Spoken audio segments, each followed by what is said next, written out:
Bienvenidos, bienvenidos a un episodio más de Psicología Real. Hoy estoy con Susi, mi colega, psicóloga clínica. Bueno, sé que ustedes la conocen, sé que saben que Su trabaja todo el tema de duelo, pero hoy van a escuchar su historia, que es un poquito diferente. Vamos a poder conectar con ella y conocerla a un nivel distinto. Queremos agradecerles a todos los que ven los videos, los comparten, pero todavía hay muchos de ustedes que están viendo este contenido y no se han suscrito al canal.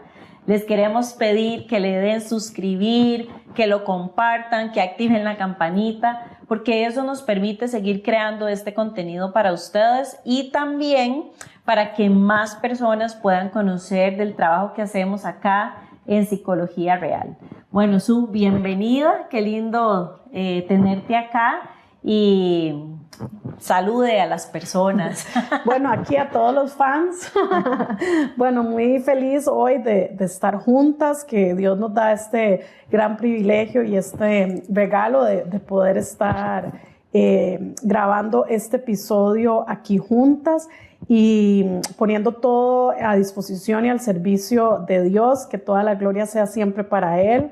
Y que tener la oportunidad de que la historia y cosas que tal vez nos han dolido y nos han retado emocionalmente esté al servicio de ustedes, realmente para mí es un privilegio, pero sobre todo es un milagro de restauración que se lo debo al Señor. Qué lindo, Su, y sé que hoy muchos de ustedes se van a sentir identificados e impactados con todo lo que Su nos va a compartir hoy. Más bien, muchas gracias, Su, por compartir tu corazón y tu historia y está lista para contarnos esta parte de tu historia, sí. Libro abierto, démosle play. Bueno, contanos quién era tu hermana. Bueno, mi hermana era una mujer, desde mi perspectiva, joven, pero además que siempre como aparentó menos edad, ¿no te parece? Ella era muy jovial, llena de muchos sueños, aventurera, le encantaba viajar. Y cada vez se ponía destinos un poco más imposibles y largos y difíciles. Y, una mujer llena de vida, con muchos amigos, muy saludable también y llena de amor para su familia. Bueno, para contarles, Su y yo nos conocemos desde hace muchísimos años, en los 18 por ahí nos conocimos y trabajamos juntas, pero Diana, que es la hermana de Su, era de mi edad. Sí. ¿Verdad? Diana era de mi edad, nosotras somos contemporáneas, pero bueno, Su y yo éramos las que éramos amigas y hay muchas cosas de Diana que hoy vamos a conocer, que Su nos va a contar. Su, yo siempre me he preguntado algo, cuando una persona fallece, muchas veces después del proceso, siempre hablamos como de todo lo lindo, de todo lo bueno de la persona, pero yo quiero saber cómo era la relación de ustedes, de hermanas creciendo. ¿Siempre fue súper unida o hubo periodos difíciles? Cuéntenos. En realidad siempre fuimos la gran mayoría del tiempo unidas y teníamos roles muy marcados, como el mío muy de liderazgo siempre en la vida de ella. Entonces ella siempre como traviesa, jalándose tortas, llorando, y yo ahí detrás de ella un poco regañándola y guiándola.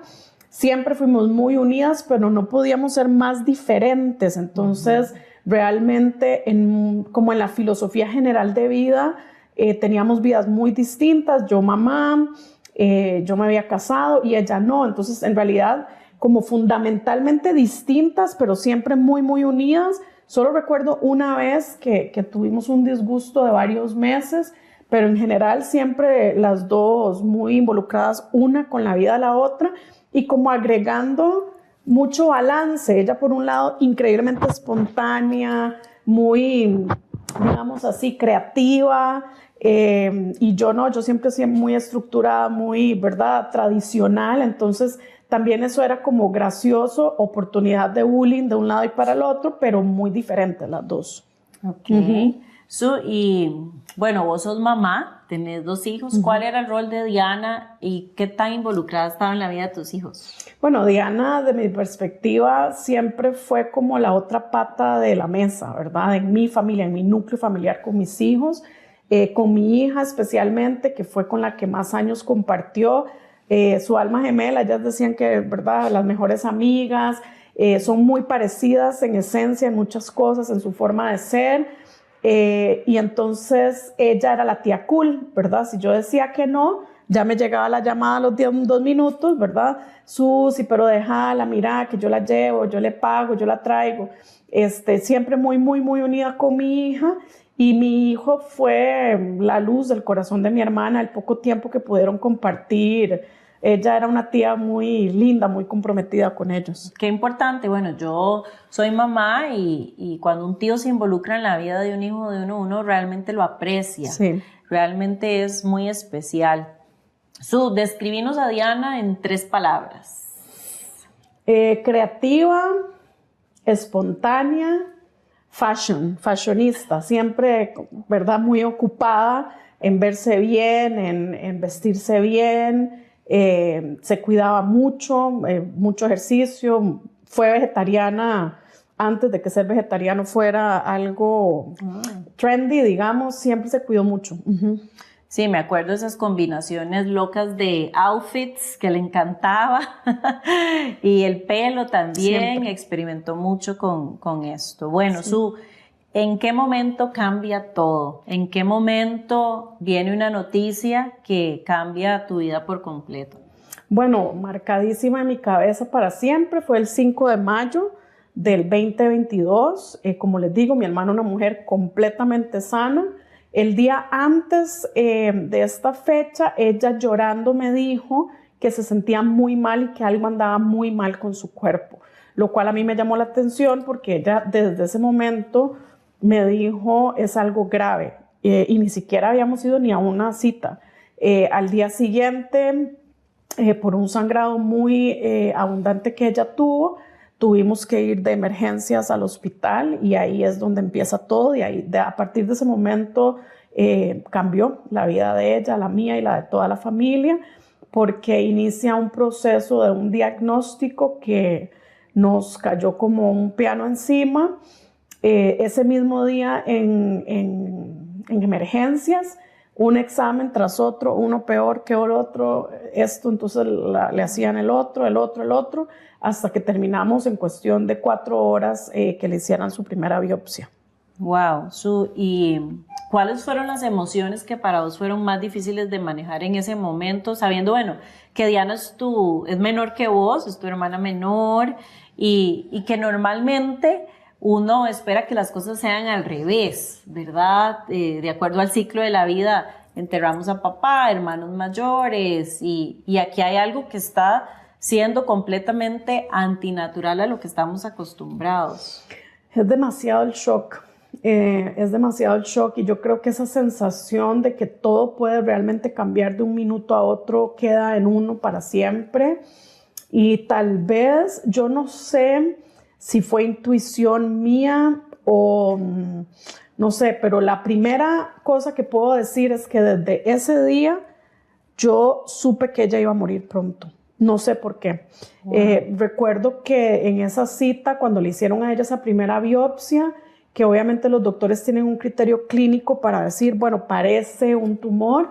Yo tuve que ir al baño y esa fue la primera llorada que me pegué, digamos, en esa cita, porque no sé por qué algo en mí me decía que ella iba a morir de ese cáncer que tenía, y desde ahí fue como una lucha para disimular lo que yo pensaba que iba a pasar, porque obviamente a ella desde todo momento yo lo que le dije es, jamás de esto vamos a salir tranquila, todo va a salir bien.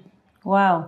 ¿Y cómo lo tomó ella? ¿Cómo fue el proceso de Diana, ese momento, ese impacto? ¿Cómo fue para ella? Algo que es muy impresionante para esta historia es que Diana siempre fue frágil emocionalmente, así la veía yo, muy llorona, muy nerviosa para muchas cosas, entonces era lo peor que le podía pasar a una persona como Diana. O sea, para ella fue desesperación, los pensamientos más poco positivos posibles, temblaba, o sea, cuando los doctores literal le querían hacer un examen, así fuera, sacarle la sangre donde la tocaban, ella temblaba y se quitaba, o sea, era realmente triste la cantidad de miedo que ella sentía y obviamente gritos desesperados y llantos desesperados con una sensación de yo no me quiero morir, o sea, no me quiero morir.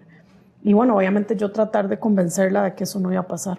Wow, bueno, me imagino que poner todo esto en palabras y todo no es sencillo hoy, ¿verdad? Porque hoy nos estás contando la historia, pero vivirlo y atravesarlo y en el momento saber cómo reaccionar, qué decir, definitivamente no fue fácil y creo que es parte de lo que después tenés que procesar cuando Diana parte y deja de estar acá. Y quizás quisiera que nos contes qué ha sido lo más difícil o qué fue lo más difícil del duelo para vos. Yo creo que algo que se convierte en una realidad para las personas que navegamos el duelo es que todas las personas le dicen a uno que el tiempo lo cura todo y que la experiencia es que el tiempo incrementa la tristeza, la soledad. El tiempo viene a enseñarnos cuál es la vida o cómo se ve la vida sin esa persona que amamos. Entonces el tiempo por sí solo no hace nada. Creo que es aprender cómo a buscar ayuda, a acompañarse en este proceso en donde el tiempo realmente puede venir a agravar muchas cosas. En mi caso, por ejemplo, ella fallece y yo pasé todo un año con un estrés postraumático altísimo de todas las veces que a la par de ella pasaron episodios de salud demasiado fuertes, como que ningún ser humano está listo ni tiene la capacidad de ver con sus propios ojos el dolor físico por el que pasa una persona que uno ama, los procedimientos que les hacen que son increíblemente invasivos y además de que ponen la dignidad humana de rodillas, ¿verdad? Lo vulnerable que se vuelve un paciente y uno está ahí a la par viendo cosas que uno yo no soy médico ni tengo ninguna cualidad, digamos, para ser médico, para aguantar esas cosas y a la vez hacerlo con una sonrisa, ver qué plan se me ocurría después para que ella no estuviera triste, convencerla a veces de que fuera al hospital cuando no quería, porque sabía que era lo mejor para ella, pero eso todo yo tuve como que reprimirlo para poder solucionar y empecé a vivirlo en cómo se sentía realmente todo eso que pasó hasta después de que ella murió. No lo pude vivir con ella porque si no, no podíamos sacar el proceso adelante. Eso me hace pensar en algo que, o sea, no se compara, pero me recordó cuando a mi hija le tenían que poner una de las vacunas. Ajá. Y yo no quería entrar. Y entonces me acuerdo que ese día estaba mi cuñada conmigo y yo, vaya usted, ¿verdad? Y ella, ok. Y cuando sale, ¿verdad? Dice, mala, ¿por qué me mandó a mí? ¿Verdad? Pero es que imagínense una vacuna versus lo que me estás contando, ¿verdad? Creo que entiendo por qué después hay un estrés postraumático, claro, porque está haciendo apoyo, soporte a Diana en ese momento, pero ¿qué pasa con vos? ¿Qué pasa en ese momento? Y como decir, lo reprimí, o sea, como que yo paso a un segundo plano porque estoy acompañando, pero y después es que ¿verdad? Tengo que lidiar con esto, no es que lo puedo dejar en pausa. Del momento del diagnóstico a que Diana fallece, ¿cuánto tiempo pasó? 1 año y 4 meses. 1 año. El diagnóstico inicial fue que ella iba a vivir solamente 6 meses, pero ella eso nunca lo supo. Yo nunca se lo quise decir y le pedí al médico que por favor no se lo dijera, porque yo creo que la primer batalla que nosotras ganamos juntas fue la emocional y la mental. Porque esto le pasa a muchas familias, digamos, y obviamente a muchos pacientes, y es obviamente comprensible que venga una depresión a tomar el protagonismo en medio de un proceso médico. Entonces, una de las estrategias que gracias a Dios tuve con ella fue llevarla a un psiquiatra, o sea, oncólogo primero y segunda cita fue psiquiatría. Entonces, ella empezó a tomar medicamento para la ansiedad y para la depresión, mientras estábamos en el proceso de diagnóstico, lo cual quiere decir que para el momento en donde ella se da cuenta que tiene un cáncer estadio 4B, que era un cáncer terminal con metástasis en otros órganos, ya ella tenía un mes de estar tomando medicamento psiquiátrico. Entonces, eso fue clave, porque sostener emocionalmente una noticia de esas, a veces la batalla que se pierde primero es la mental y la emocional. Entonces, eso fue realmente determinante.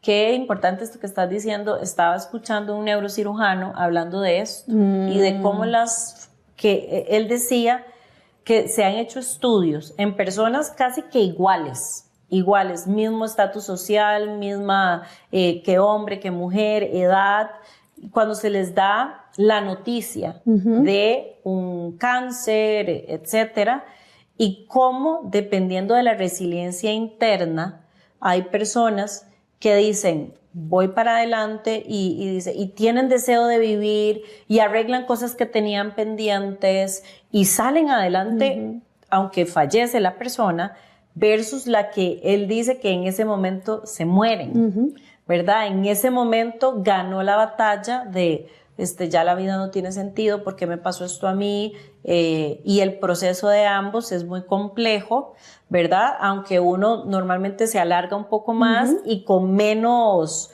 dificultad emocional que el otro, que es un poco lo que nos estás contando. Sí, y yo creo que esa parte emocional debe ser una prioridad. O sea, si ustedes están viendo esto y tienen un pariente, un familiar, amigo, que está en un proceso de diagnóstico del estadio de su cáncer, las personas tienden a minimizar la parte de psicología, la parte espiritual y el psiquiatra, que obviamente viene a apoyar desde otro ángulo. ¿Y por qué es fundamental ponerle mucha atención a la parte de salud mental y emocional?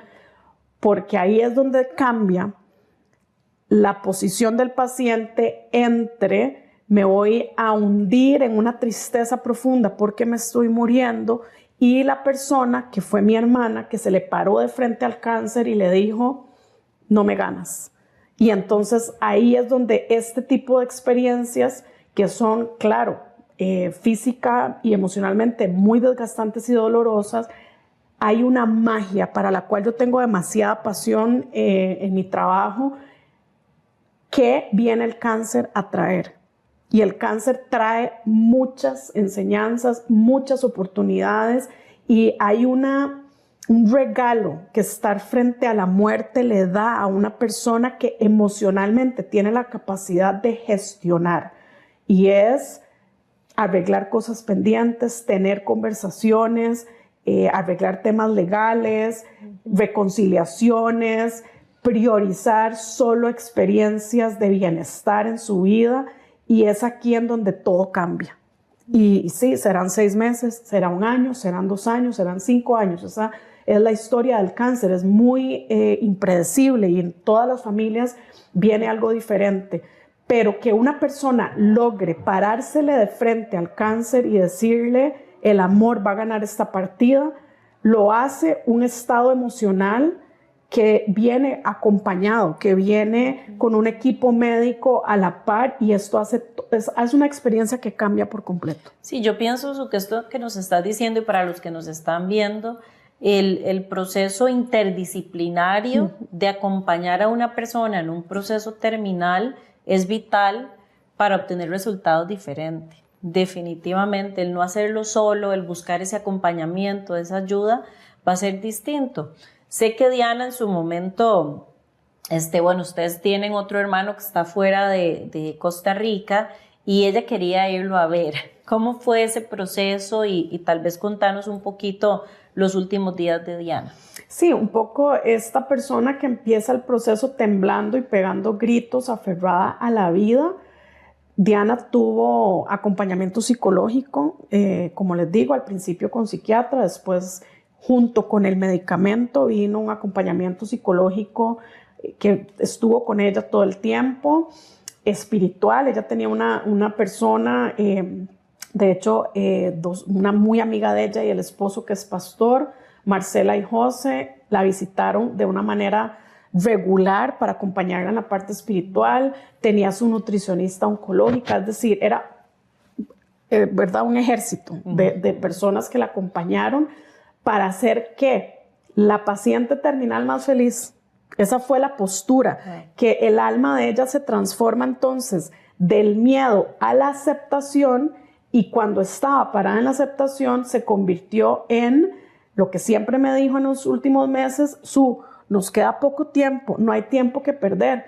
Entonces, esta mujer que tenía metástasis en huesos, en pulmones, un cáncer primario de cérvix, y después eso se le hizo metástasis también a nivel cerebral, ustedes se imaginarían a una persona en una cama de hospital conectada a morfina. No, señor, la muchacha andaba en karaokes, en piscinas, en paseos, hasta que se le ocurrió la genial idea que ella, al saber que ya estaba en su fase terminal, quiso viajar. Como les digo, siempre le encantó viajar, y yo siempre digo, a Diana se le ocurrió ir a Israel, y Dios también quiso, porque eso era imposible. O sea, la condición física de ella, bueno, Ale tuvo la oportunidad también de acompañarnos una vez que llegamos, y no me deja mentir, la condición física de Diana era demasiado grave. Ese viaje, que tampoco es que la chiquita se le ocurrió ir a Panamá, ¿verdad? De Costa Rica a Israel, que es un viaje demasiado pesado. Fue un milagro que ella llegara, y ella quiso hacer un último viaje antes de morir, y Dios se lo permitió. Y ya una vez que llegamos allá, pues ella, estoy segura que su mente y su alma escogieron ese lugar para descansar. Y ahí fue donde ella falleció, pero me acuerdo perfecto en donde ella me dice que esto es lo que quiere hacer. A mí me parecía la peor idea del mundo, y la doctora, no sé por qué, estuvo de acuerdo, y entonces ella me dijo: ¿te imaginas qué chuzo morirse viajando? Entonces yo tengo una foto que después tal vez la busco para que la pongan, en donde ella está en silla de ruedas. Yo necesito que ustedes se imaginen, silla de ruedas. O sea, una mujer que era joven, en pañal, o sea, todo lo grave que se puedan imaginar, frente a ese último vuelo que estaba ella en el aeropuerto de Madrid, a punto de tomar ese último vuelo, que fue un paralelismo, digamos, con ese viaje que ella estaba a punto de hacer, y fue a acompañarla a transicionar. ¿A quién estaba yo acompañando? O sea, ¿cuál era la persona, el alma, el espíritu de Diana? Una mujer que 2 meses antes de morir me dijo: nunca había sido más feliz en mi vida como ahora. Y ahí es donde yo les digo de esta oportunidad que un proceso de estos trae para un ser humano, para su familia, que por supuesto que para mí ese coraje de ella ha sido de mucha inspiración y lo será para el resto de mi vida, pero también una persona que sí supo disfrutar, supo reírse de muchas situaciones, como cuando la veía yo muy grave en algún lugar de emergencias en el hospital, y ella así media dormida me decía: ¿viste qué enfermero más guapo el que acaba de pasar? Y yo no lo podía ni creer, digamos, que ella estuviera pensando en eso. Pero fueron muchos detalles de un alma que logró hacerse fuerte en medio que su cuerpo se estaba debilitando, y para mí ser testigo de eso fue impresionante. Bueno, yo recuerdo esos últimos momentos de Diana y Sue con su hermano, y yo pensaba: ahora Sue va a regresar en ese viaje tantas horas sola ya sin su hermana. Qué duro, Sue, qué duro. Yo me acuerdo orando: Dios mío, fortalece a Sue. Qué fuerte, sinceramente no hubiera querido estar en tus zapatos, porque fácil definitivamente no fue. Y venir a enfrentar Costa Rica, el duelo ya sin tu hermana, que le dedicaste tu vida ese último tiempo, que a veces las personas tienen muy buenas intenciones en acompañarnos en un proceso. Ahora a vos, ¿qué cosas hicieron las personas con una buena intención que por favor no hagamos? Bueno, yo creo que hablar es así de simple. Si usted quiere acompañar a alguien que está en un proceso de duelo, cállese, no diga nada. No hay nada que usted pueda decir que consuele ese corazón, nada. Entonces yo creo que tal vez la fórmula es simple, es decir nada y hacer mucho. ¿Qué significa hacer? Llevar comida, ayudar a cuidar a los niños, y si las personas tienen niños, una salida a algún lugar bonito donde haya un café, que si esa persona se pone a llorar y empieza a hablar y hablar y hablar y hablar del mismo cuento que han escuchado 1000 veces, estar ahí en silencio.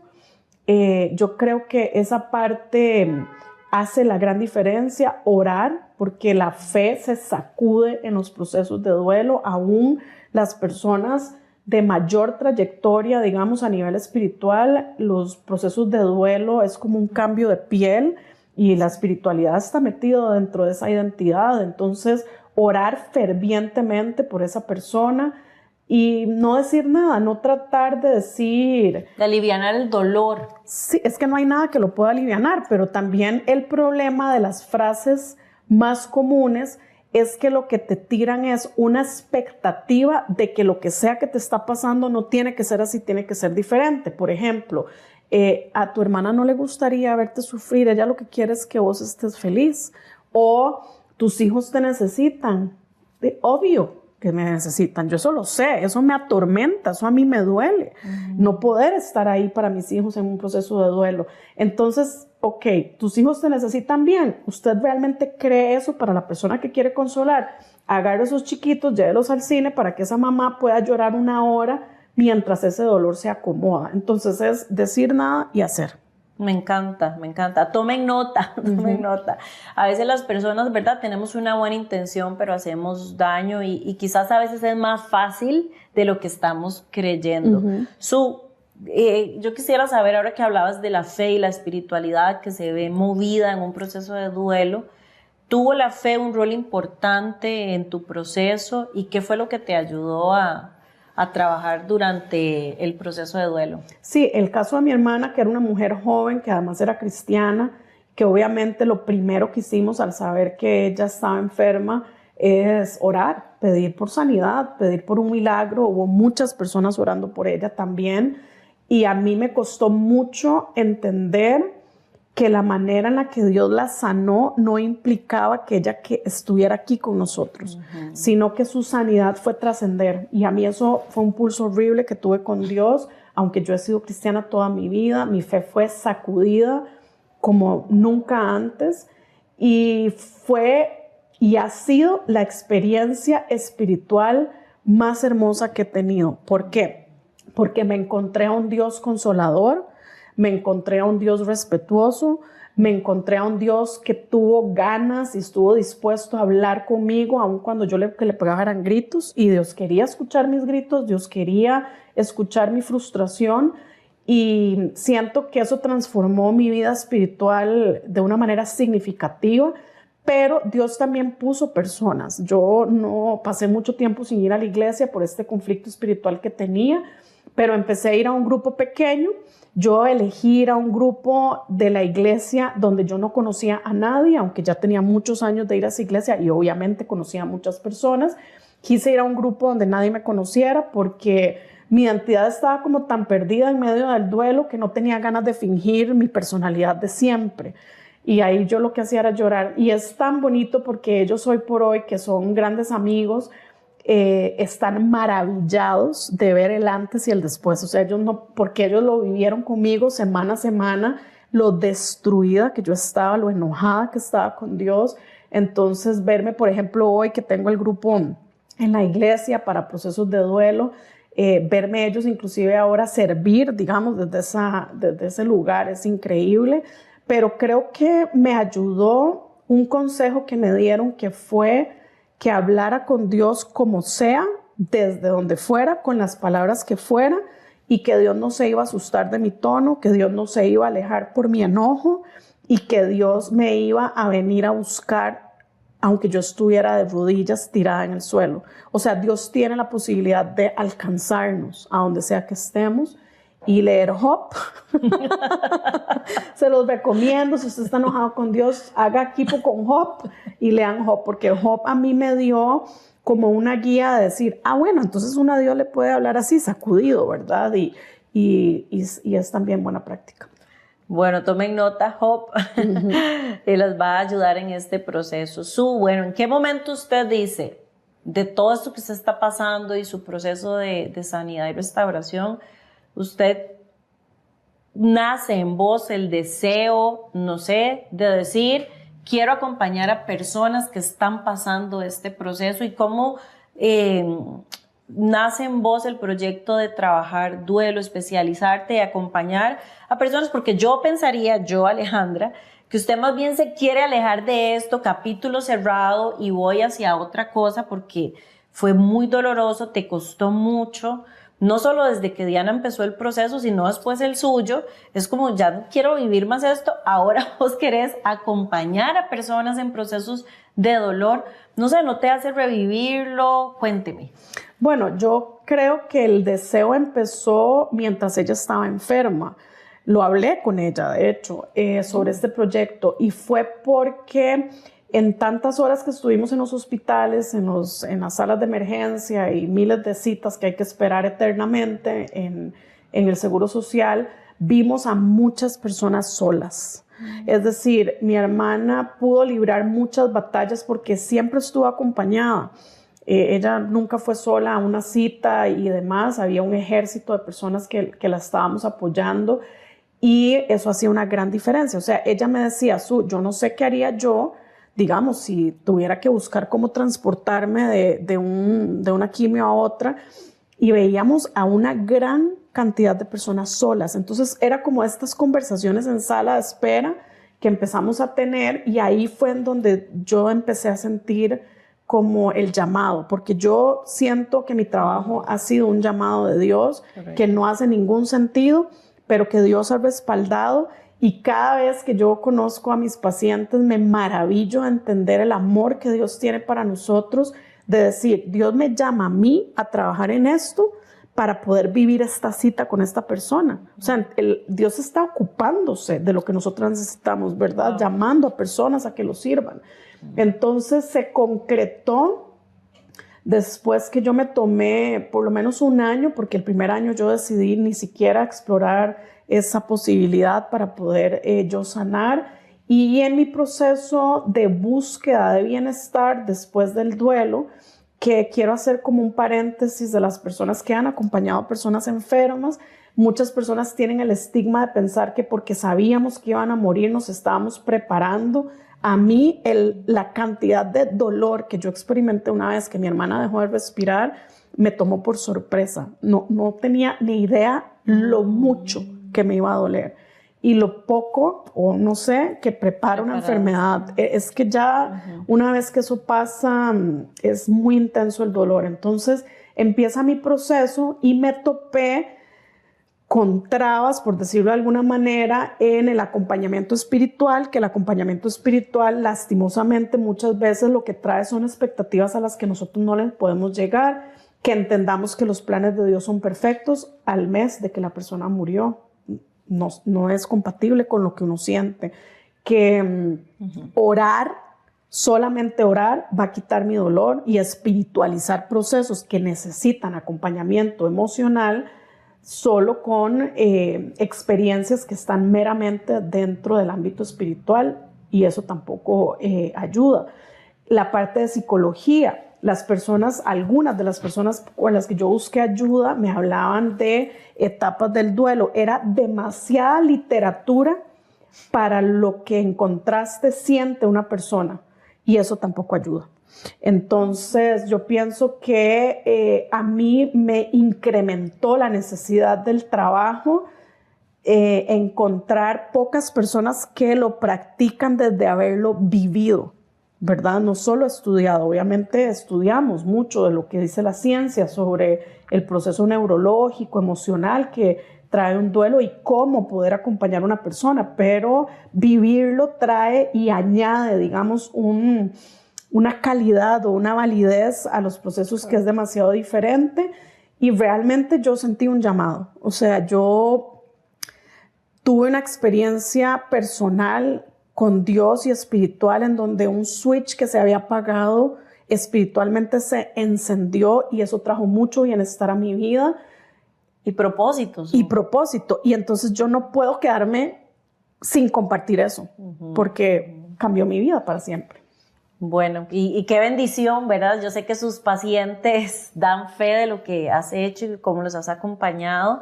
Y bueno, y nosotras en Psicología Real que trabajamos con su, podemos ver su pasión, su entrega y también ese llamado, cuando Dios nos llama y pone algo en nuestro corazón, es evidente, ¿verdad? Y Él nos va capacitando. Para ir cerrando este espacio, ¿qué le dirías a una persona que acaba de perder a un ser querido esta semana, hace unos días? ¿Qué le quisieras decir? Bueno, primero que lamento que estés pasando por un dolor tan profundo, que busques ayuda, ¿verdad? Algo que me impresionó, que leí hace poco, es que la media, en promedio, las personas esperan hasta 5 años para buscar ayuda después de una pérdida. Entonces, que no espere 5 años, porque las personas que esperan 5 años ya traen problemas crónicos, ¿verdad? Que hacen muy complejo el proceso. Un insomnio crónico, ansiedad, hábitos alimenticios, relaciones familiares destruidas. Entonces, no esperemos 5 años, es decir, acabas de pasar por un evento de altísimo impacto emocional, tal vez el más alto de toda tu vida. No tenés que hacerlo solo. Es algo que hace una diferencia increíble, el acompañamiento, y sé porque lo viví que puedes pensar en qué me puede ayudar alguien a procesar este dolor. No quiero que nadie me quite este dolor, nadie puede hacer nada para alivianar este dolor, y te aseguro que el acompañamiento te cambia la vida y hace que el resto de cosas alrededor tuyo no sufran tanto el impacto de lo que estás pasando. Tus hijos, tu relación con tu esposo, el trabajo, ¿verdad? Porque también obviamente hay un impacto en tu desempeño laboral. Básicamente eso, que es algo que te está pasando, que es intenso y que necesita que le des el espacio, la atención y un lugar en donde acomodar el dolor. Algo importante también es que creo que te puede sorprender lo mucho que el tiempo va a incrementar el dolor.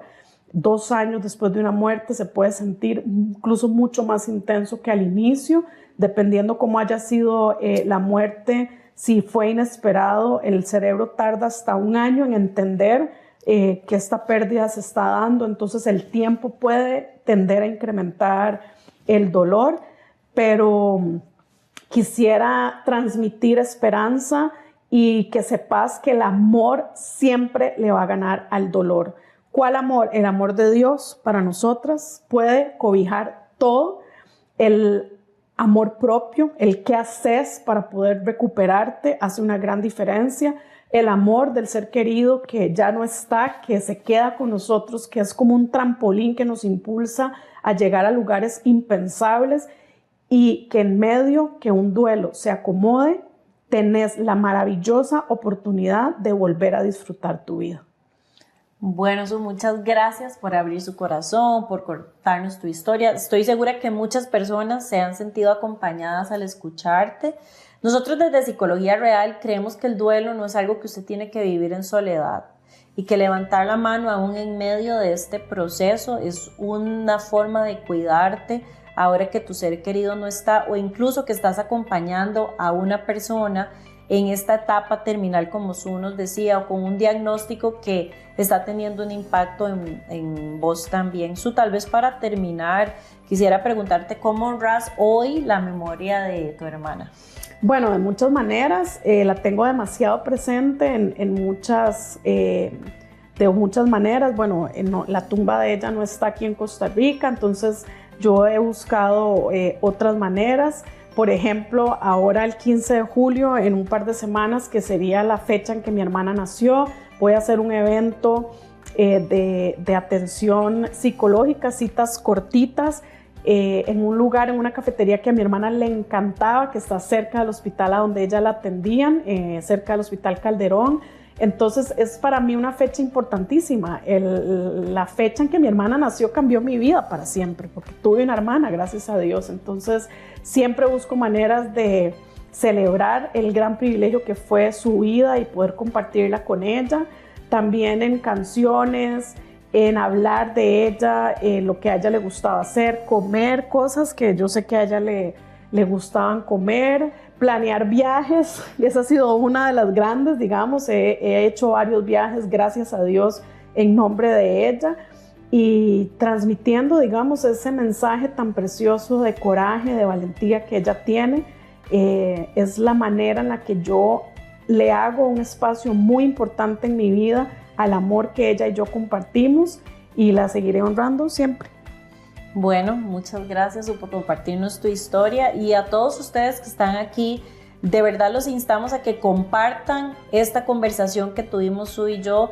No sabes quién necesita escuchar esto, o si usted sabe de una persona que está pasando por un proceso de duelo, comparta esta conversación, porque estoy segura que puede traer mucha esperanza. Les vamos a dejar aquí toda la información de este evento que Su va a estar haciendo el 15 de julio. Ojalá se puedan sumar, y también estén atentos en nuestra página web psicologiareal.com, donde siempre estamos teniendo eventos a los que usted se puede sumar para seguir creciendo en su salud mental. Suscríbase y comparte este episodio. Nos vemos en el próximo. Chao.